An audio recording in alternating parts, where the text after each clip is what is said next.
नमस्कार, मी सुमित. तुम्ही पाहता एलएस मराठी. दुपारच्या 3च्या बातमीपत्रात आपलं स्वागत. 29 महापालिकांच्या सार्वत्रिक निवडणुकांसाठी उद्या मतदान होणार आहे. मुंबई महापालिकेच्या 227 जागांसह राज्यातल्या 2869 जागांसाठी निवडणूक होणार आहे. 15,000हून अधिक उमेदवार रिंगणात उतरले असून उमेदवारांची धाकधूक वाढली आहे. शुक्रवारी 16 तारखेला मतमोजणी होणार असून दिग्गजांची प्रतिष्ठा पणाला लागली आहे. राज्यातील महापालिका निवडणुकीत उमेदवारांच्या बिनविरोध निवडीविरोधात मनसेचे नेते अविनाश जाधव यांनी दाखल केलेली याचिका मुंबई उच्च न्यायालयानं फेटाळून लावली आहे. ही याचिका इतर याचिकांसारखीच असल्याचं चुकीचं विधान केल्याबद्दल आम्ही तुमच्यावर दंड लावणार आहोत आणि याचिका फेटाळणार आहोत असं हायकोर्टाकडनं सांगण्यात आलं होतं. त्यानंतर कोर्टानं विचारलं की तुम्ही चुकीचं विधान का केलं? एखाद्या पक्षकारासाठी अशी चुकीची माहिती देण्यामागे तुमची घाई किंवा भीती होती का, असा सवालही न्यायालयानं याचिकाकर्त्यांना विचारलाय. शेवटी न्यायालयानं दंड न आकारता ही याचिका फेटाळून लावली.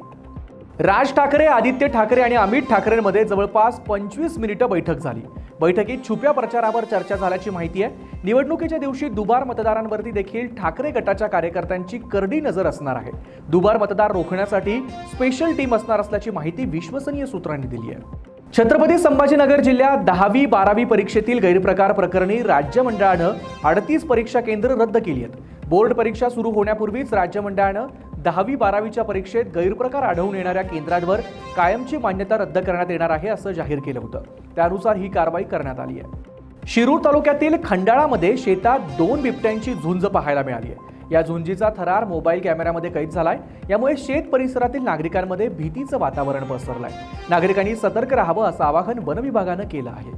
छत्रपती संभाजीनगरमध्ये एका शिक्षकाने 6वी आणि 7वीत शिकणाऱ्या 5 मुलींचा 2 वर्ष विनयभंग केलाय.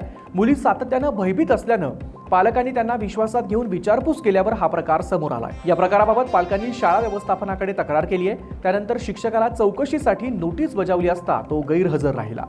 बीडच्या परळीत धनगर समाजाला एसटी प्रवर्गात समाविष्ट करण्यासाठी नेते दीपक बोऱ्हाडे यांनी भव्य रॅली काढत शक्ती प्रदर्शन केलंय. या रॅलीमध्ये धनगर बांधवांनी मोठ्या प्रमाणात सहभाग घेतला होता. तसंच या मागणीसाठी 21 जानेवारी रोजी मुंबईतील आझाद मैदानावर धनगर समाज बांधव जमणार आहेत. बीडच्या केज तहसील कार्यालयात एका कुटुंबानं महसूल अधिकाऱ्यांच्या त्रासाला कंटाळून अंगावर डिझेल ओतून आत्मदहन करण्याचा प्रयत्न केला. मात्र वेळीच पोलीस प्रशासनानं प्रतिबंध केल्यानं मोठा अनर्थ टळलाय. केज न्यायालयाच्या आदेशानुसार जमिनीची मोजणी करून सीमांकन दाखवण्याचे तहसीलदारांचे आदेश असताना देखील मंडळ अधिकाऱ्यांनी भूमी अभिलेख कार्यालयातील मोजणी अधिकाऱ्याला सहकार्य न केल्यानं कुटुंबाने आत्मदहनाचा प्रयत्न केलाय. बीड जिल्ह्यात मेडिकल प्रवेशाचं आमिष दाखवून डॉक्टरांची लाखो रुपयांची फसवणूक करणारा एका आंतरराज्यीय ठगाला केज पोलिसांनी अटक केली आहे. या आरोपीवर महाराष्ट्र, गुजरात आणि पंजाबमध्ये एकूण 95 गुन्हे दाखल असल्याचं निष्पन्न झालंय. अशा टोळ्यांपासून सावध राहावं असं आवाहन पोलीस प्रशासनाकडनं करण्यात आलंय. भंडाराच्या लाखणी तालुक्यातील मानेगाव शेतशिवारालगतच्या नाल्याजवळ नवजात बाळ बेवारस स्थितीत आढळून आलं. पोलीस निरीक्षक सुभाष बारसे यांनी तातडीनं बाळाला लखनी येथील ग्रामीण रुग्णालयामध्ये दाखल केलं. प्रथमोपचारानंतर बाळाला जिल्हा सामान्य रुग्णालयामध्ये पाठवण्यात आलं. या होत्या आताच्या महत्त्वाच्या बातम्या. बघत रहा एलएस मराठी.